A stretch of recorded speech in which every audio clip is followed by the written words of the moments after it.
সত্যপিয়াসী সাহাবী হরত তালহা রাদিয়াল্লাহু আনহু। হরত তালহা রাদিয়াল্লাহু আনহু ছিলেন কুরাইশ বংশের এক সত্যসন্ধানী যুবক। একবার ব্যবসার প্রয়োজনে সিরিয়ার এক বাজারে থাকাকালীন এক খ্রিস্টান পাদরীর আহ্বানে তার জীবন বদলে যায়।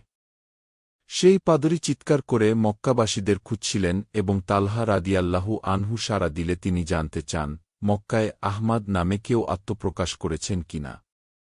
পাদরী জানান, ইনজিল কিতাবের ভবিষ্যদ্বাণী অনুযায়ী আবদুল্লাহর পুত্র মুহাম্মদ সাল্লাল্লাহু আলাইহি ওয়াসাল্লাম এই মাসেই শেষ নবী হিসেবে আবির্ভূত হবেন। পাদরীর কথা শুনে তালহা রাদিয়াল্লাহু আনহুয়ের মনে সত্য জানার তীব্র ব্যাকুলতা তৈরি হয়।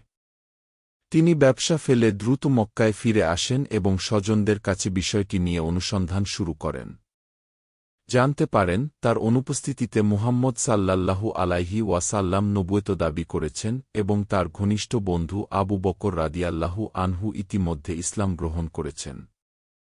তালহা রাদিয়াল্লাহু আনহু কালক্ষেপণ না করে আবু বকর রাদিয়াল্লাহু আনহুয়ের কাছে ছুটে যান এবং সত্যতা নিশ্চিত করেন।